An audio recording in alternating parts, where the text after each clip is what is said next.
Everyone, स्वागत है आपका हमारे channel Indian defence news Hindi में, जहां आपके लिए लेकर के आते हैं इंडियन डिफेंस की प्रमुख अपडेट्स को सबसे पहले। और आज के इस वीडियो में हम बात करने वाले हैं SU-57 फेलन और SU-75 चेकमेट वर्सेस एमका के बारे में। हम सब जानते हैं कि जब भी कभी भारत में FGFA की बात होती है तो सबसे पहले जिस एयरक्राफ्ट का नाम सामने आता है वो होता है SU-57 फेलन। उसके पीछे का कारण ये है कि भारत ऑलरेडी FGFA का हिस्सा रहा है, लेकिन अब भारत के सीनियर डिफेंस एनालिस्ट इस बारे में कुछ और ही बोलते नजर आ रहे हैं। क्या वाकई एमका ने FGFA की उम्मीदों को खत्म कर दिया है? क्या वाकई एमका के आने के बाद अब SU-57 के लिए भारत का जो रास्ता है वो हमेशा के लिए बंद हो चुका है? तो इन्हीं सारे विषयों को हम डिस्कस करेंगे और जानेंगे कि कैसे हमारा एडवांस मीडियम कॉम्बैट एयरक्राफ्ट अब SU-57 फेलन के लिए एक बहुत बड़ी थ्रेट बनने वाला है और रूस की सबसे बड़ी जो उम्मीद है वो फाइनली अब टूट सकती है। तो चलिए शुरू करते हैं आज का अपना ये वीडियो, जहाँ पर डिस्कस करेंगे हम इन्हीं टॉपिक्स को।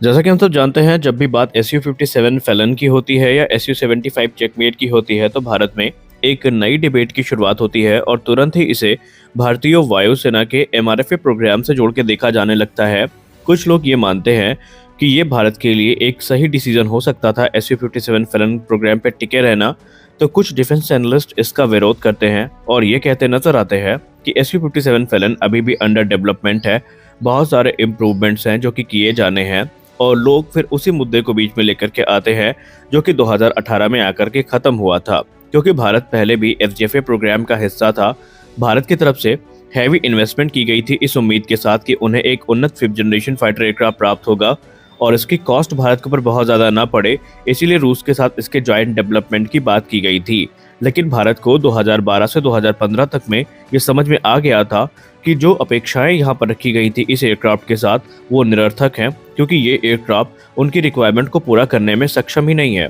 बहुत सारी कमियां हैं, वो इसके स्टेल्थ से रिलेटेड हैं, इसकी परफॉर्मेंस से रिलेटेड हैं और इंडिया के रिक्वायरमेंट से रिलेटेड है, जो कि पूरी नहीं हो पा रही हैं। तो ऐसे में भारत ने अनआधिकारिक तौर पर खुद को 2018 में ये कहते हुए बाहर कर लिया कि जब ये एयरक्राफ्ट मैच्योर हो जाएगा तो भारतीय वायुसेना फिर से गौर करेगी। लेकिन अब भारत के सीनियर डिफेंस एनालिस्ट ये मानते हैं कि SU-75 चेकमेट या फिर SU-57 फेलन दोनों के रास्ते भारत के लिए बंद हो चुके हैं, या यूं कह लें भारत ने खुद इन जो संभावनाएं थी इनको खत्म कर दिया है। क्योंकि हाल ही में जब से कैबिनेट कमेटी ऑन सिक्योरिटी ने advance medium combat aircraft programme को अप्रूवल दिया है, तो इसका सीधा मतलब ये है कि प्रोग्राम अब युद्ध स्तर पर आगे बढ़ रहा है, क्योंकि टाइटेनियम बल्कहेड की जो मेटल कटिंग थी ये 2022 में ही हो गई थी और अब जो प्रोटोटाइप डेवलपमेंट वर्क है ये शुरू किया जाएगा। और सीनियर डिफेंस एनालिस्ट ये मानते हैं कि सुखोई 30 MKI वो लास्ट एयरक्राफ्ट की डील है जो भारत ने रूस के साथ की है, क्योंकि अब भारत इम्पोर्टेड फाइटर एयरक्राफ्ट पे उतना ध्यान नहीं देगा।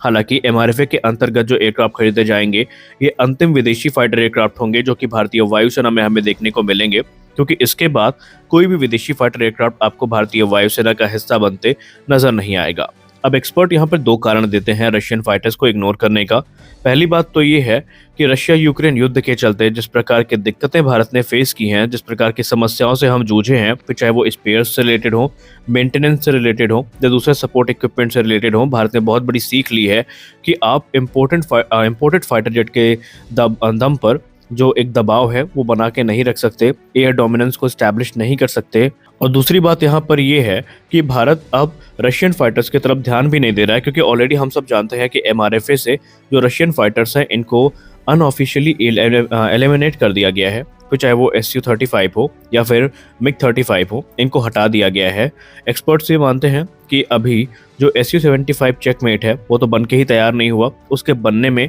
अभी संशय बना हुआ है, क्योंकि पहले ये कहा गया था 2024 में जो प्रोटोटाइप है इसका रोल आउट देखने को मिलेगा, लेकिन वो अभी 2027 तक देखने को मिल जाए तब भी बहुत बड़ी बात है। वहीं SU-57 फेलन खुद अंडर डेवलपमेंट है। एक्सपर्ट्स ये मानते हैं कि ये एयरक्राफ्ट पूरी तरीके से बन के तैयार नहीं है और यही कारण है कि रूस इसे अभी जो यूक्रेन के साथ युद्ध है वहां पर डिप्लॉय नहीं कर रहा है। और एनालिस्ट का ये मानना है कि भारत को अब अपने एमका प्रोग्राम में स्टिक रहना चाहिए। किसी विदेशी 5th जनरेशन फाइटर एयरक्राफ्ट की तरफ अगर आप देखेंगे तो आप अपने मार्क से भ्रमित होंगे, और जो हमारा स्वदेशी फाइटर एयरक्राफ्ट है भले ही ये पहली बार में मैच्योर ना हो, लेकिन हम सब जानते हैं कि ये एक एविएशन टेक्नोलॉजी है जो कि बीतते समय के साथ इम्प्रूव होती है। तो एमका मार्क 1 भले ही उतना स्टेल्दी ना हो, लेकिन एमका मार्क 2 तक जब मामला पहुंचेगा तो हम ऑलरेडी बहुत सारी जो ग्रोथ है वो इस क्षेत्र में कर चुके होंगे। इसलिए भारत के एनालिस्ट ये मानते हैं कि अब AMCA के आने के बाद SU-57 फैलन और SU-75 के जो रास्ते हैं ये बंद हो चुके हैं। आपको क्या लगता है, क्या भारत को SU-57 फैलन पर ध्यान देना चाहिए या सिर्फ अपने AMCA प्रोग्राम को आगे लेकर के बढ़ना चाहिए? अपनी राय आप कमेंट सेक्शन में जरूर दीजिए। तो मिलते हैं अगले वीडियो में कुछ और अपडेट्स के साथ, तब तक के लिए जय हिंद।